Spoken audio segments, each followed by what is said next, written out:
chain clear, stones never cloudy. 60 racks or better. They ask about me, certified gangster.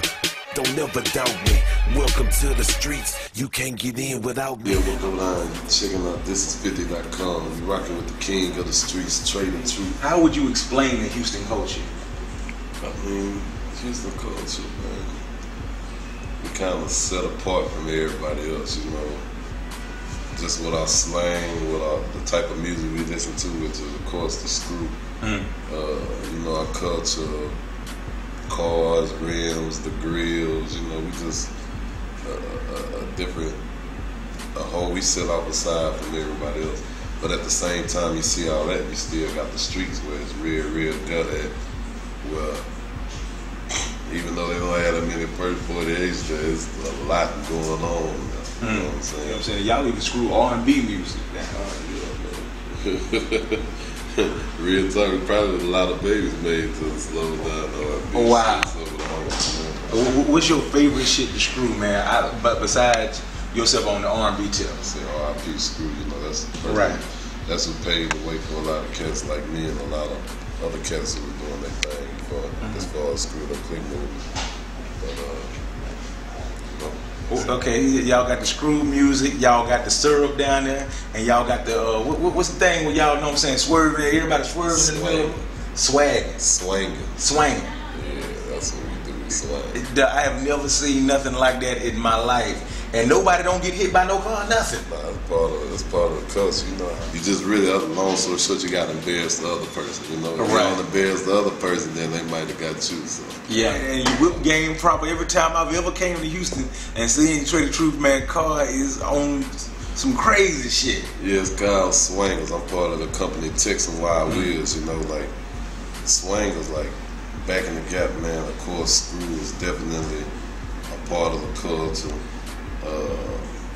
Candy paint, the grills, the TV screens in the car, and of course the swangers. Swangers, you know how niggas used to get killed over different type of shit out there just in realms alone. Niggas was getting murdered, you know what I'm saying?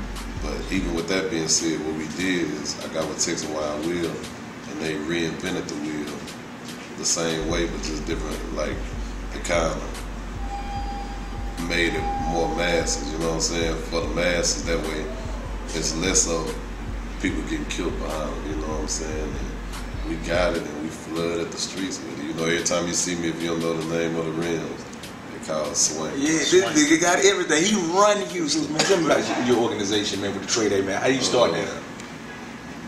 We was actually doing, I do a lot of stuff in the community. Like I toured through prison. I'm one of the first, I'm actually the first rapper to tour through Texas prisons, you know, which that was a blessing. So, you know, I do that. And then I just do a lot of stuff in the community, but we was at a No More Victim event with, that's like my other family right now, you know what I'm saying? That's the children of incarcerated parents. And it's like, a lot of people show up, you know, for, how can I say, for the attention they did the first go round, but I didn't really feel that a lot of people was as dedicated to them as I knew I was going to be with them, you know what I'm saying? It's like with me touring through the prisons, understanding that way of life. I got a brother doing 3 life sentences. And then seeing them come up, you know, these kids out there being raped, not having no pillow, you know, pillow to post to go to. Just like every time they have an event, I'm there. In fact, speaking of that, you know, just to show them it's real, you know, I got their whole thing tattooed on me, No More Victims. Wow. Like, it's genuine with me when I do what I do.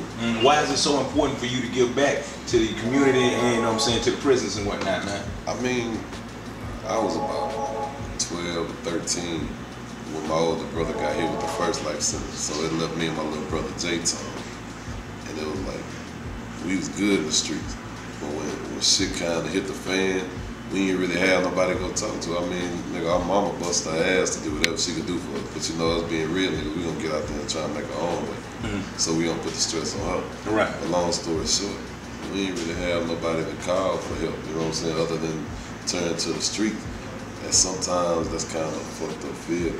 So what I choose to do, knowing I ain't really enjoy that feeling, there's a lot of them coming up that don't have family, You know, I jump out there to be their big homie so they could reach out to me whenever, you know. Fuck the fact I rap, fuck the fact you might see my video, any of that, you know what I'm saying? First and foremost, I'm your homie. You know, you come out of me, even if it's gonna be some G shit about to be applied in the streets, you know, just come out of me, you know, I'm gonna tell you right from wrong. That's on you which direction you decide to go, but at least you do know somebody out there who care, tell you, look, you might bump your head this time, homie. At the end of the day, if you gotta do what you gotta do it this way, you know? Right. So was it always a dream for you to be a cartoon character, dog? Man, it's crazy. The homie JS, he had actually did a cartoon. I think it was Welcome to the South. He had me, a whole bunch of South artists, Jeezy, T.I., I mean, a whole bunch of people. So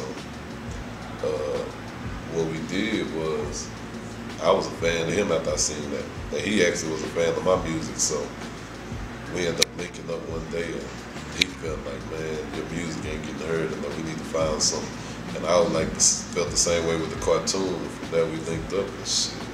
It's been on and running since. You know, we got episodes sitting up right now, so it's episodes on deck. Back. Yeah. Nah, I'm thinking about trying to do an album with me and JS for this cartoon stuff for the iPhone, man. I just be having so much shit going that my hardest thing is making sure I have somebody to run all this shit, man, because at the same time I be in these streets 24/7. So. Hey man, but this is what it's all about, man. It's all about that you can't ban the truth. That's what the move is right now. You can't ban the truth. Now tell us about it. Can't ban the truth for those who don't understand how serious this shit is, man. September 28th, the CD is gonna be a movie from beginning to end. I mean, you know. Who's some of the features you got on there? Most definitely, I got Lupe Fiasco, I got Young Money, Pimp C, I got Pimp C Mama. When you hear Pimp C Mama speak, I promise you it's gonna touch close to home. And other than that, I really ain't got too many features, man, because it's like... I'm trying to focus on your situation. That, and a lot of people turned. You know, the radio shook a lot of people up, so it's like... I feel like if it comes to a point where it's like that, then we don't need to rock together. I just need to do what I do best. Let's get out here and handle it. So, you know. Why you hate on me, man? Because I got the Billy on swangs? Well, I'm going to tell you like this. I'm about to take off this chain. And when I come back over here in a second, I want you to talk to me like you talking right now. No, nigga, where you going? You checking out ThisIs50.com. You rocking with the king of the streets, Trader Truth.